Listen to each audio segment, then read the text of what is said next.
Assalamualaikum warahmatullahi wabarakatuh. Alhamdulillah wassalatu wassalamu ala asyrafil khalqillah Sayyidina wa maulana Muhammad ibn Abdullah wa ala alihi wa ashabihi wa man tabi'ahu wa nasarahu wa wala wa la hawla wa la quwata illa billah, amma ba'd. Hadirin jamaah Majlis Salim Masjid Al-Ikhlas yang saya muliakan, khususnya para pengurus serta tokoh masyarakat, para hujjaj dan remaja sekalian. Syukur alhamdulillah, malam Jumat ini malam yang mulia kembali kita isi dengan menghadiri pengajian. Mudah-mudahan Allah Subhanahu wa taala melimpahkan kepada kita balasan pahala yang sebesar-besarnya. Semoga Allah ampuni kekurangan, kesalahan dan dosa-dosa kita, dan semoga terus dibukakan pintu hati dan pintu ilmu yang seluas-luasnya. Amin ya rabbal alamin. Malam hari ini kita mendapat pelajaran dari kitab fiqh, yaitu kitab yang bernama Mirqat Su'udi Tasdiq. Ya, melanjutkan tentang haram menjual barang yang ada cacatnya tapi nggak diberitahu oleh penjual. Ya, begitulah agama Islam ajarannya, memerintahkan kepada kita sebagai pemeluknya untuk jujur. Ya, jujur dalam segala hal, termasuk dalam bisnis, dalam berdagang. Ya. Maka penjual bila mana dia memang tahu barang yang dijual itu banyak cacatnya, ya diberitahu. Ya, begitulah semestinya. Kan dulu diterangkan juga tuh, ada cacat yang nampak, ada cacat yang tersembunyi. Ya, cacat zahir, cacat batin. Kalau cacat zahir itu memang kelihatan sekali. Dicontohin dulu, kalau ada misalnya ikan atau daging ya, udah bau misalnya kan, itu memang hampirlah semua orang tahu. Tapi tetap aja penjual beritahu terhadap pembeli yang nggak tahu, walaupun tuh cacatnya cacat zahir, cacat yang kelihatan begitu. Ada cacat yang nggak kelihatan, ya, tersembunyi, tertutup begitu. Apalagi si penjual wajib memberitahu kepada pembeli. Ya boleh jadi ada yang mengatakan ntar kalau begitu nggak laku kan begitu. Tapi menurut agama ya itulah kejujuran. Ya, itulah kejujuran. Memang pahit kedengarannya dan susah dilaksanakan. Tapi itulah perintah agama untuk jujur. Ya. Nah, di sini nih mau diterangkan pelajaran yang baru ini. Wa yadullu ala tahrimil ghisyi, itu ya. Wa yadullu ala tahrimil ghisyi, dan menunjukkan atas keharaman berbohong atau menipu. Jadi nggak boleh menipu di dalam dagang, termasuk menipu menyembunyikan cacat barang yang dijual. Nah, ini hukumnya haram. Apa dalilnya? Ini yang diterangkan, wa yadullu ala tahrimil ghish, dan menunjukkan atas keharaman menipu, maruyah, yaitu yang diriwayatkan annahu sallallahu alaihi wasallam, bahwasanya Nabi marra birajulin, Nabi melewati seorang laki-laki, ya. Nabi lewat begitu pada orang laki. Nah, orang laki ini sedang menjual makanan, yabi'u ta'aman, dia sedang menjual makanan. Nggak disebut makanan apa, yang penting ada seorang laki-laki menjual makanan. Nabi kebetulan liwat, ya. Fa'ajabahu, maka Nabi tertarik dengan makanan tersebut, ya. Fa'adkhala yadahu, ya, jadi Nabi tadi lagi liwat kepada seseorang yang sedang jual makanan. Nabi tertarik begitu. Tertariknya bukan mau membeli ini. Beliau ingin semacam memeriksa, ya, sekaligus mengajarkan tentang ajaran agama. Maka Nabi tertarik, fa'ajabahu, fa'adkhala yadahu, maka Nabi masukin tangannya, anggaplah jarinya, dimasukin, ya, ke dalam makanan tersebut. Ya, fa'adkhala yadahu fara'a balalan, maka Nabi melihat ada basah di tangannya. Ini menunjukkan bahwa bagian dalam makanan tersebut ada sesuatu nih yang kurang bagus, ya. luarnya kering tapi dalamnya basah. Biasanya yang namanya makanan tuh kalau udah mulai basi ya begitulah, lenyet-lenyet menimbulkan cairan ya atau basah begitu.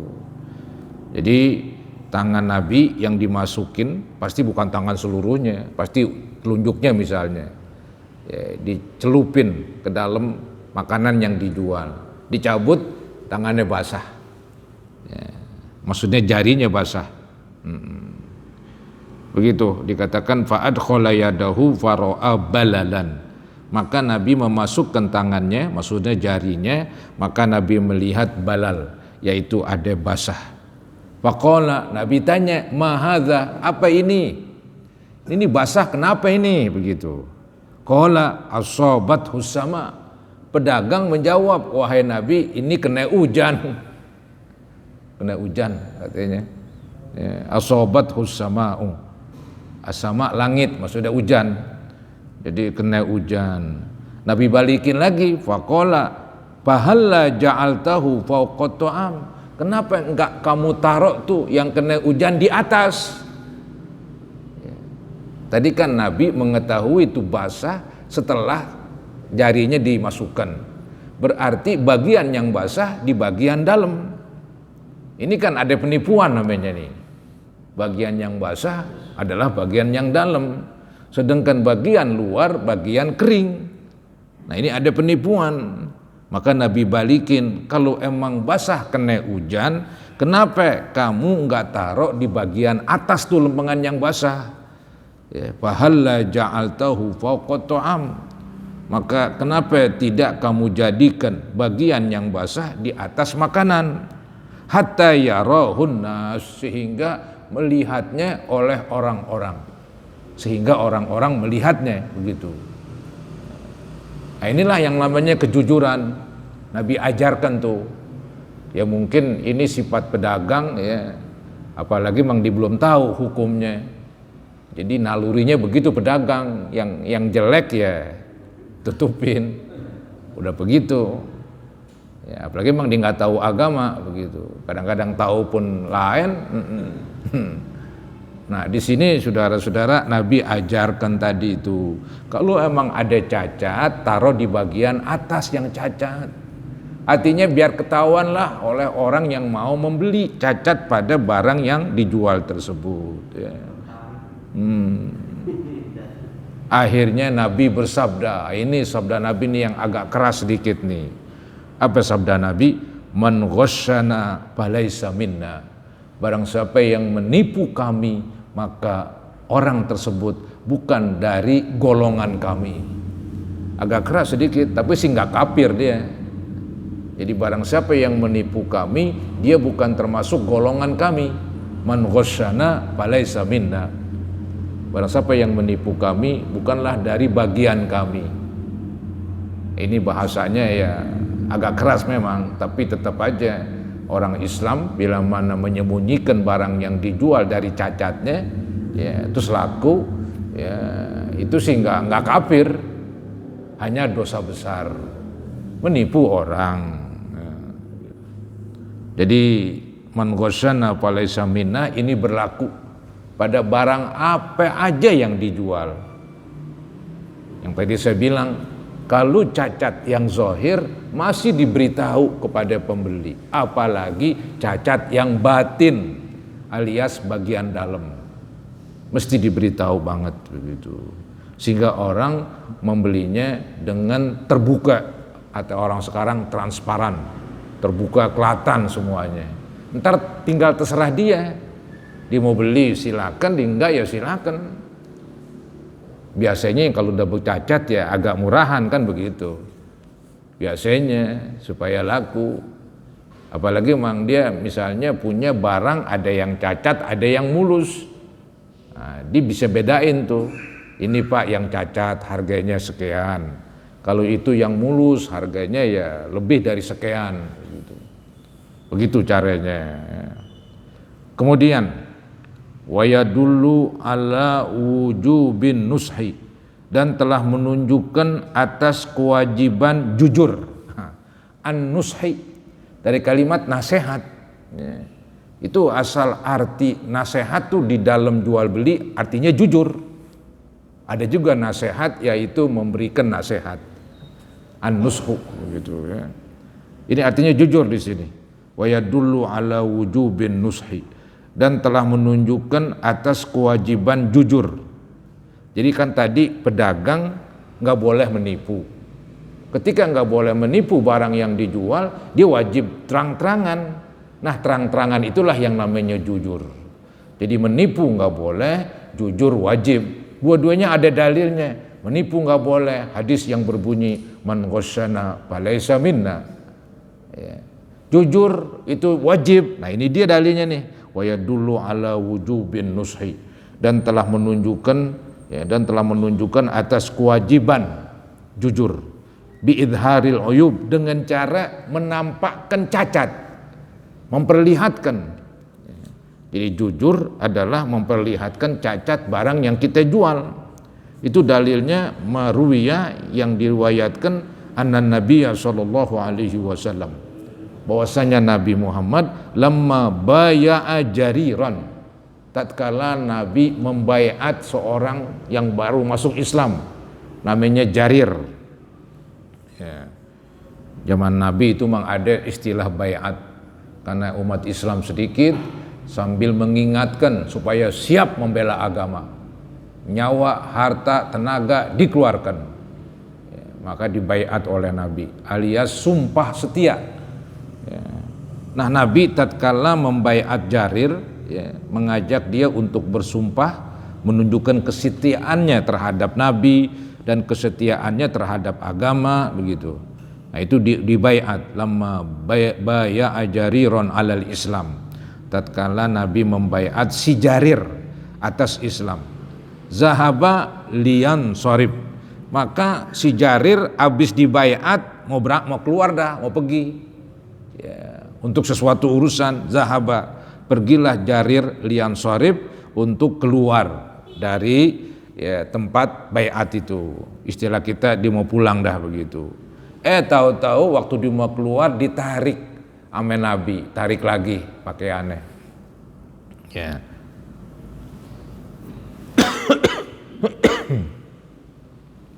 Fajazaba saubahu, maka Nabi menarik pakaian Jarir.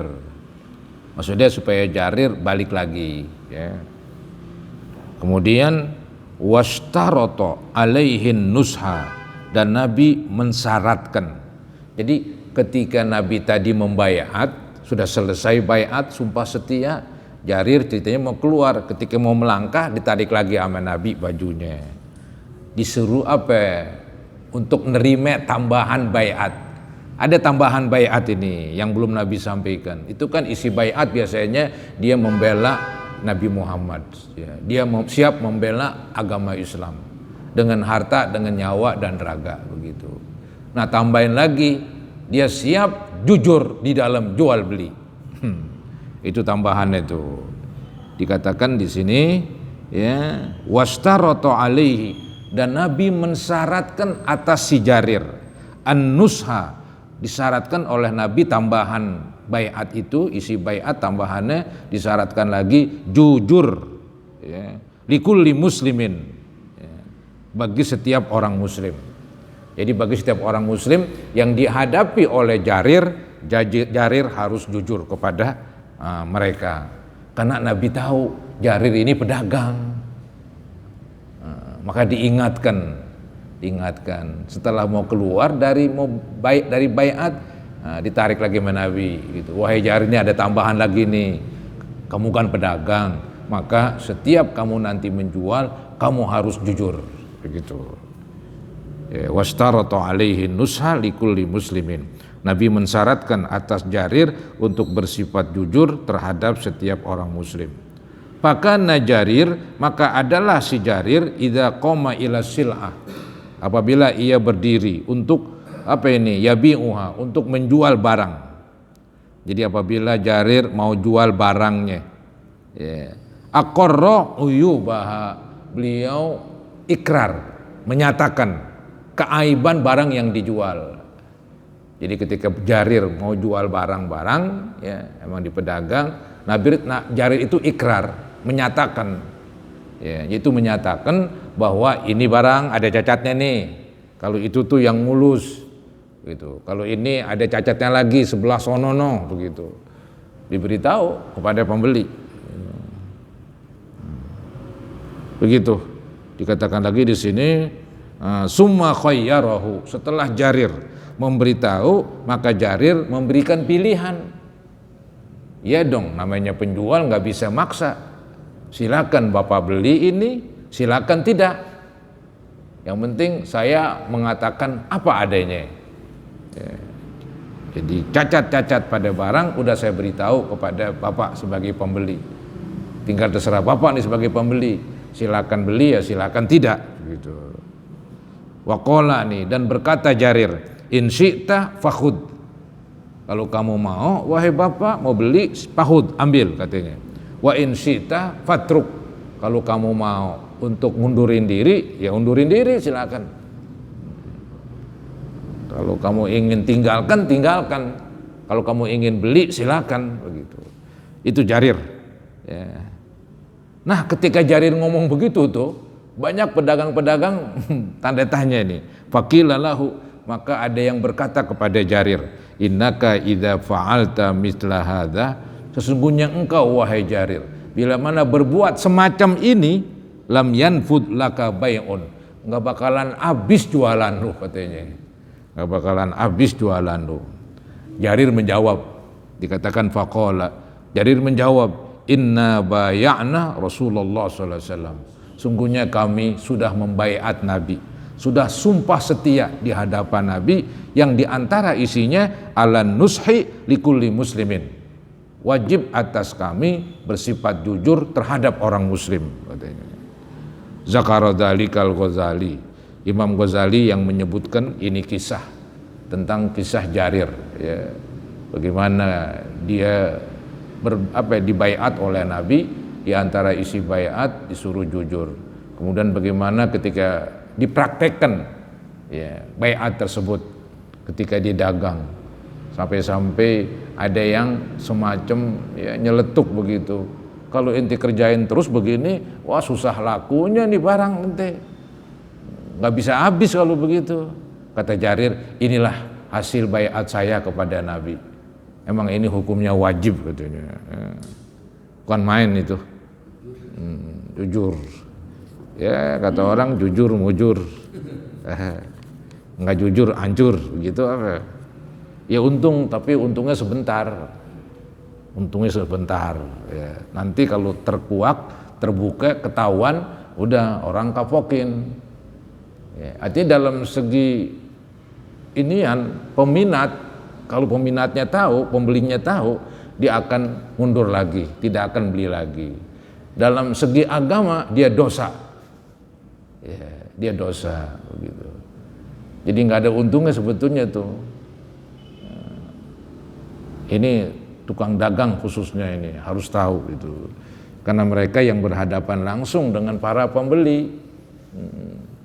Jadi siapa tahu ada orang mau beli emang yang jelek.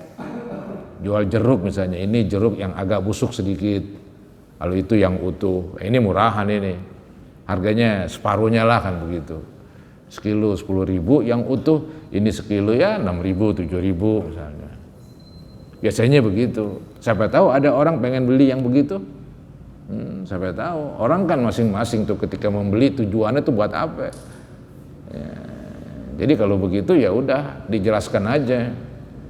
Nah, jadi seturu cacat, seturu mulus begitu. Ntar beritahu. Kadang-kadang seperti jeruk aja itu dah. Tukangnya campur aduk. Nah kita ini sebagai pembeli, ya walaupun ngambil sendiri, ya terkecoh juga, ketipu juga begitu. Masukin, sampai di rumah ada emod, ada yang empuk begitu. Ya dirasain, udah lain rasanya. Ini yang repot di sini, susah. Kudunya nih pedagang jeruk yang jujur, ya dipisah-pisahin, dipilah-pilahin gitu, dicari mana yang busuk dikit, taruh sebelah sono. Entah dijual lagi lembangan yang busuk seturunya, walaupun murahan kan begitu. Ya. Nah, itulah kejujuran, susah dan mahal. Tapi agama mewajibkan. Ya. Selesai itu dah. Sekarang selanjutnya, wala tasihhu kismatu tirkati mayyitin. Ya. Artinya tidak sah membagi-bagi warisan. Nah, ini warisan. Tidak sah membagi-bagi, wala tasihhu kismatu tirkatin.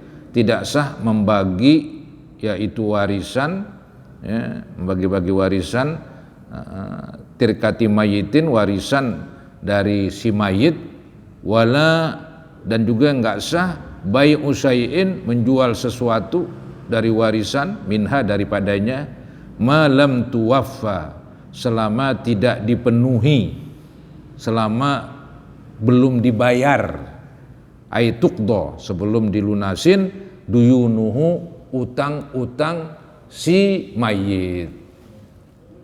Jadi kesimpulannya, ya ini mungkin masyarakat udah ngerti ini, bahwa warisan nggak boleh dibagi-bagi dulu, ya, kecuali utang-utang si mayit udah kelar, udah selesai. Kalau utangnya masih ada, wajib utang dulu, dibayar dari warisan. Ntar kalau ada sisanya baru bagi-bagi. Nggak ada sisanya, ya udah. Jadi kepentingan si mayit didahulukan. Ya. Kepentingan si mayit didahulukan. Jadi dikatakan, saya ulangin, wala tasihhu kismatu tirkati mayyitin. Tidak sah bagi-bagi warisan si mayit. Wala bai'u syai'in minha. Tidak sah menjual sebagian dari warisan. Malam tuwafah ay tuqdo, selama belum dilunasi duyunuhu, utangnya, ya. Allati lazimatu, utang yang memang, ya, menimpa dia, utang yang memang mesti dibayar, begitu, ya. Utang yang wajib dibayar, begitu. Wa wasayahu, dan wasiat-wasiatnya, karena wasiat termasuk utang. Apa tuh wasiat? Wasiat itu adalah pesan dari orang yang calon mati lah, begitu. Dia belum mati, ya, diwasiat, dipesan, nanti si anu dibagi, gitu. Kasih nih si anu, begitu. Nah, itu wasiat dibenarkan bila mana ditujukan kepada bukan ahli waris. Dan ingat, yang namanya wasiat pemberian. Kalau istilahnya, kalau gue mati kuburin di sono, itu sih ya orang sebut wasiat, terserahlah. Tapi bukan wasiat yang kita bahas menurut agama. Itu kalau bahasa saya permintaan aja. Ente turutin, silakan. Nggak turutin nggak dosa. Ya orang meninggal kuburin di mana kayak kan begitu. Nah, tapi kalau dia nanti dia tuh sebelum meninggal ngomong, nanti itu ponakan no yang si anu tuh yang miskin bagi tanah 20 meter begitu. Tanahnya kebetulan ya anggap 500 dah tanah pribadinya, disuruh bagi tuh ponakan yang jauh no, ya, dia susah banget gue lihat begitu, kalau gue mati bagi dia 20 meter. Nah kemudian dia meninggal, wajib tuh kasih 20 meter, nggak boleh dipecah-pecah dulu tuh tanah sebelum bagi dulu, mestinya begitu. Ya, karena dia udah wasiat. Dan selalu tuh yang namanya wasiat bukan kepada ahli waris. Kalau wasiat kepada ahli waris itu nggak boleh, kecuali disepakatin oleh semua ahli waris. Itu pengertian wasiat kepada ahli waris, artinya ini orang tua, dia berwasiat nanti ini anaknya yang paling kecil atau yang paling gede, bagi sekian begitu. Ntar akibatnya itu anak yang mendapat wasiat double bagiannya dari warisan lain, dari wasiat. Nah buat dia doang ntar akibatnya, maka nggak dibolehkan dalam agama, kecuali yang lain pada setuju. Ahli waris yang lain setuju, ya udah nggak apa-apa. Kata ahli waris, wah nggak bisa, ya nggak jadi, nggak bisa. Karena secara dasarnya bahwa ahli waris nggak boleh nerima wasiat. Ingat, wasiat diberi, wasiat dikasih, bukan wasiat kayak tadi, kalau gue mati kuburin di sono, Nanti undang si anu, ya, ntar sembayangin di masjid anu. Itu sih hanya permintaan. Mau diturutin boleh, mau kagak juga nggak apa-apa. Itu hanya permintaan, bukan wasiat yang kita kenal di dalam agama. Wasiat yang dikenal dalam agama yaitu berbentuk pemberian, ngasih kepada orang, itu yang keren. Nah itu dibatasin paling tinggi sepertiga harta demi melindungi ahli waris. Ya, anggap tanahnya 300, diwasiat kasino si Fulan atau temennya 150. Berarti kan setengah. Nah, itu nggak dijalanin setengah, paling dikeluarin 100 paling banyak, sepertiga dari 300 gitu. Tetap dijalanin, cuman sepertiganya. Ya, mungkin ini yang ngomong di kurang tahu begitu. Wasiat itu dia nggak pakai syarat-syarat ditulis, memang sebaiknya ditulis afdolnya. Lebih hebat lagi ditulis dengan notaris, itu sih udah keren, udah tuh. Anggap ditulis dengan biasa, atau nggak ditulis diberitahu. Yang diberitahu nggak nyampein atau nggak ngelaksanain, dia yang dosa itu. Yang wasiat sih nggak dosa, dia udah bagus banget berwasiat. Seperti misalnya dia punya anak walon, kan nggak dapat warisan, diwasiat. Nanti kasih tuh anak walon yang namanya si anu seharga sekian meter. Ya nggak apa-apa, yang penting kurang dari yang penting nggak lebih dari sepertiga begitu. Karena secara peraturan anak walon nggak dapat. Nah dia ngerti nih, kalau gue meninggal ntar lu bagi-bagi, kasihan tuh anak walon tuh, saudara tiri namanya sama yang lain-lain ya. Bagilah sekian, nggak apa-apa. Nah itu keren, itu berwasiat dalam bentuk pemberian. Ini kadang-kadang kan kita ini berwasiat misalnya ini supaya nanti kalau gue meninggal pecah same, ya itu nggak ini juga nggak pas. Ya, pecah same itu, apalagi diwasiat kepada seturu ahli waris. Lagi itu bukan wasiat yang dikenal oleh agama. Wasiat yang dikenal oleh agama tuh memberi. Ya, memberi. Ini sih hanya permintaan dari ibunya. Kebetulan anaknya laki perempuan, maka nih ibu sebelum meninggal berpesan nanti warisan bagi same aja. Menurut saya bukan wasiat. Itu hanya permintaan. Ente boleh ikutin, boleh enggak. Gimana lagi? Ya, bukan wasiat yang disuruh kerjain itu. Wasiat yang disuruh kerjain tadi memberi. Ya, itu pun kalau memberi jangan kepada ahli waris, kepada orang lain yang nggak dapat warisan. Begitu. Ini kadang-kadang semeraut nih antara pesan permintaan dengan wasiat. Antara pesan permintaan dengan wasiat campur aduk. Emang secara umum namanya wasiat, hibah. Kalau hibah sih bukan wasiat, itu pemberian. Hibah boleh kepada ahli waris. Cuman syaratnya disuruh adil. Kalau enggak adil makruh, tapi sah. Jadi sebelum dia meninggal dibagi-bagiin, pulan begitu. Dan ternyata ada yang banyakan, ada yang dikitan, kan begitu. Secara hukum sah. Cuma nih yang bagi makruh. Kenapa yang makruh? Nggak adil. Nah, terus kan harus same kudunya kalau namanya hibah. Kalau hibah emang disuruh same. Kalau perlu laki perempuan samein. Hibah bukan warisan. Cuman jeleknya tuh di kita namanya hibah, namanya doang. Tapi barangnya nggak diserahin. Di sini jeleknya. Hibah jadi sah kalau barang udah diserahin. Kalau belum diserahin bukan hibah, walaupun udah dinyatakan hibah. Itu jadi tetap milik pemilik. Nah, kalau pemilik yang meninggal jadi warisan bukan hibah. Ini yang kadang-kadang kurang perhatian. Hibah tuh jadi sah kalau yang tidak terima. Misalnya saya punya apa nih, air. hibah tuh bagi dia si Anu. Kebetulan tuh yang saya suruh bawa HP, tengah jalan saya telepon, udah nggak jadi dah, pulang lagi dah, begitu. Nggak apa-apa, karena barangnya belum diterima. Ketika udah diterima, diambil lagi, itu yang borok sikut itu.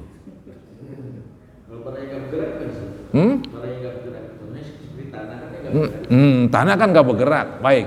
Ada barang dua macam, barang bergerak dan barang non bergerak, kan begitu. Barang bergerak dengan tidak bergerak. Yang bergerak ini yaitu ya barang-barang tuh dah motor, mobil tuh bergerak itu. Geser. Ini gue kasih motor lo, geser sedikit. Terima ya Pak, udah selesai dah. Milik dia, udah kuasain. Nah kalau tanah bagaimana? Nggak mungkin digeser. Tanah itu dikuasai. Nah, ya terserah mau ditempatin, mau dipagar, mau diapain kayak dah. Yang penting jangan tetap dikuasain sama orang tuanya, bukan hibah namanya. Kan sering begitu tuh seringnya, nggak pernah dikuasain. Ya, jadi misalnya saya kasih anak saya 100 meter masing-masing begitu, tapi nggak pernah saya serahkan. Ya, nggak pernah saya serahkan. Kalau saya serahkan, jadi yang ngatur tuh anak-anak udah.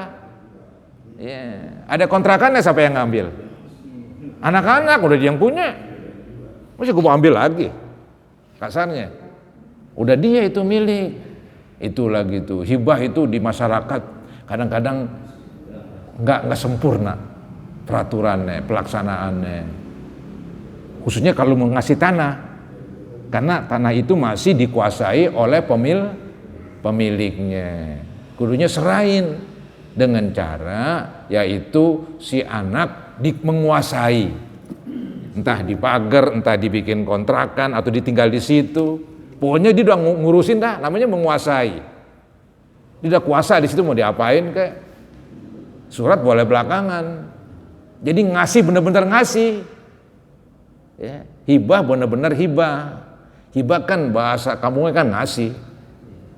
Jadi emang bener-bener ngasih. Ini yang kadang-kadang maka tuh ente nanti kalau emang ada pengen hibah kepada anak, biar bener dong hibahnya. Kalau nggak benar hibahnya, apa akibatnya? Barang yang dihibah nggak jadi hibah, dia masih milik orang tadi. Kalau orang tadi meninggal, maka jadi waris. Tuh, itu larinya ke sono. Cuman yang saya perhatiin banyak di situ. Hibah dia nggak cuman ngomong doang. Tuh hibahin tuh buat lo begitu. Emang bagus banget sih kalau tanah dihibahin, ditempatin, terus emang udah ngekuasain itu. Ada rumah, ada tanah kan ditempatin tuh dah. Dulu punya bapaknya yang bangun. Sekarang kata bapaknya tuh gue hibahin lu tuh dah. Itu sih emang udah dimenguasai udah, bukti ditempatin. Sah itu demi hukum. Cuman kadang-kadang jeleknya lagi udah hibah, anggap hibahnya bener. Tapi hibahnya lagi kadang-kadang nggak adil. Itu yang makruh, tapi masih sah. Lucu jadinya. Kenapa masih sah? Duit-duit bapaknya, harta-harta bapaknya, lu mau apain kek? Kan begitu kasarnya tuh bahasa ngamuknya begitu. Duit gua, harta gua mau kasih anu sekian, si ini 2 sekian, lu mau ngapain? Begitu bahasa kasarnya itu. Tapi itu makruh. Kenapa makruh? Apa nggak adil? Sama aja ntar jadi cekcok, jadi nanem bom waktu. Ntar pada ribut lantaran gara-gara bapaknya. Ntar jeleknya begini, kalau hibah nggak rate, kalau hibah nggak sama, ntar ketika dapat warisan, yang tadi udah banyakan dihibah, warisan lain lagi, paling banyak deh akhirnya. Saudara yang lain naik motor, dia naik mobil sendirian, bisa beli mobil. Ini juga kacau ini orang tua ini, tapi masih sah. Cuman makruh, dibenci, jelek banget udah. Ada mazhab yang lain haram aja. Mazhab yang lain tuh haram, harus adil. Kalau nggak adil bubar, begitu, batal demi hukum.